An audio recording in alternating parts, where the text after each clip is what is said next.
There is one book that almost cost Ellen White her life, and that book today is entitled The Great Controversy. The origins of this book come to this rural area here, just outside the town of Bowling Green in the state of Ohio.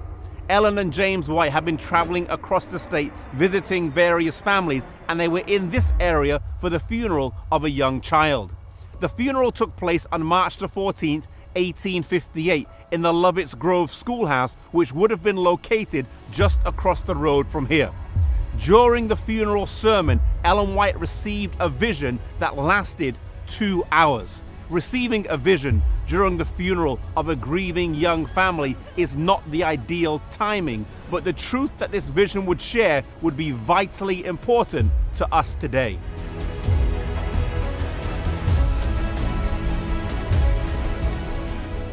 The following day, James and Ellen were traveling home by train, and she relayed to him what she had seen, and they discussed plans for writing out the vision. It was decided that when they reached home, this would be her first work.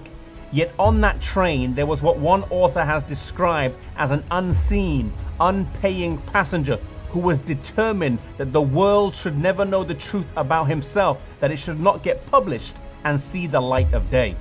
Arriving in Jackson, Michigan, they went to the home of Dan Palmer, and as Ellen White was conversing with Sister Palmer, she suffered a cold, strange sensation pass over her right side and heart.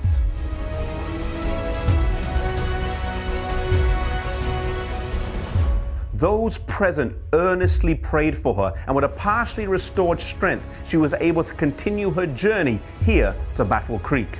Arriving back here in this house, she began to write, but it wasn't easy.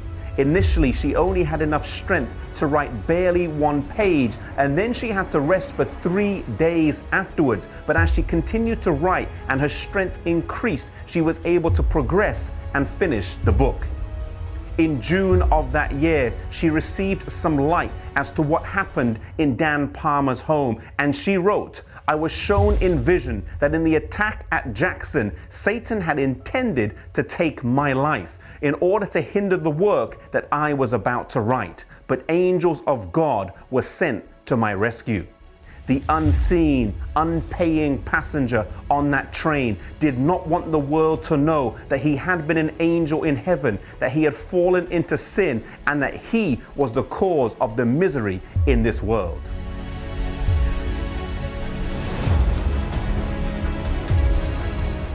The first published account of this vision would be this book right here, the 1858 edition of Spiritual Gifts, Volume 1.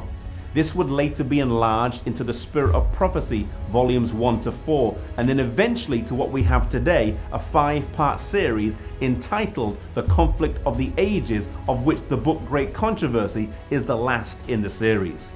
The great controversy between Christ and Satan would be a major theme in the writings of Ellen White, and also the motif by which Seventh-day Adventists would understand as key to unlocking Scripture.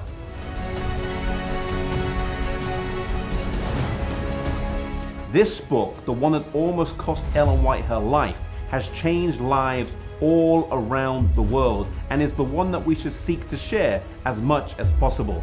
Ellen White herself said, "The Great Controversy should be very widely circulated. It contains the story of the past, the present, and the future. In its outline of the closing scenes of this earth's history, it bears a powerful testimony in behalf of the truth. I am more anxious to see a wide circulation for this book than for any others that I have written. For in the Great Controversy, the closing scenes of this world's history are given more distinctly than in any of my other books." If you have never read the book The Great Controversy, then I would invite you to do so. And if you have, then pray and ask God for wisdom on who to share a copy with.